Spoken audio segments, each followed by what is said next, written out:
CC day 3. We're at the Weiss job. Check it out. Whew. What a long week, man. But boy, we got that fixed, huh?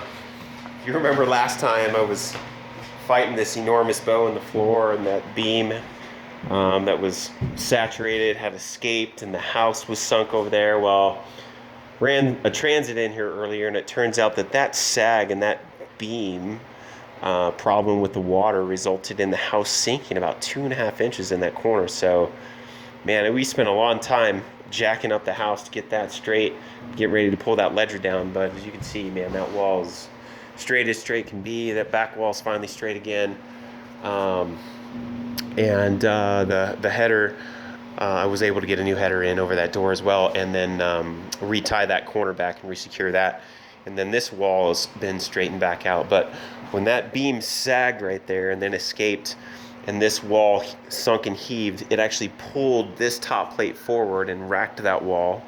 And then it pinched this when the floor went into compression when the joist moved that way.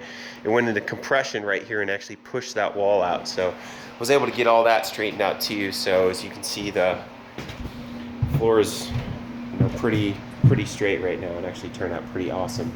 A couple other things that I found when I was in here, when I was able to tidy that up.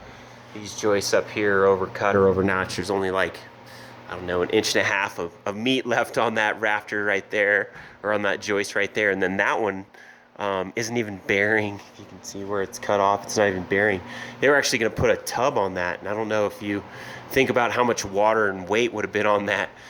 You would have put, I don't know, 2,000 pounds of bathtub on top of that filled with water, and it would have been on an 1.5 inch thing. Man, I bet you that bathtub would have ended up in this fucking kitchen.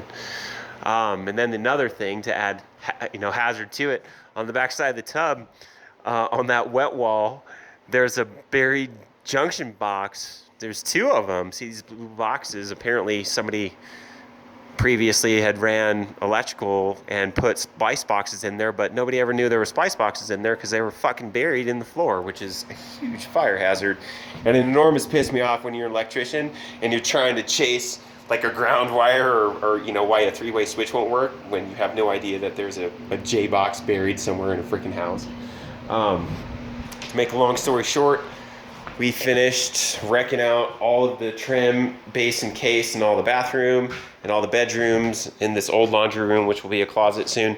And then this sag in the floor that was down about 2.5 inches has since been lifted. The water line break in here has been resolved. And then I had a discussion with the homeowner. I told her I'm just going to add 1/2 inch drywall over the top of this instead of demoing this whole bathroom. And then I'm going to put jam extensions on the window right here and put another piece of trim over the tops to save them some money. I think it'll probably save them about $1,500 in demo costs and like cleanup and tidy work and etc. So I think that's a good solution for a problem for the interim to get them to save a little bit more money. But as far as things are going, man, we're making sweet progress. This is this week in our week's activities. I actually got to here this week on Tuesday. We actually got done with the framing a little bit early. And then my electrician, mechanical, and plumbing guy are supposed to be here all next week on Tuesday, and they all said they'll be done by Friday, which means their activities that are here are going to slide over to this week. So I think I'm actually going to lose a week.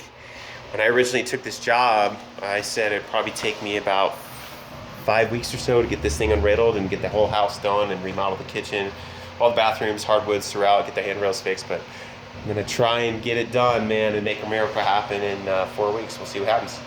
Stay tuned. Good times. Have a great weekend.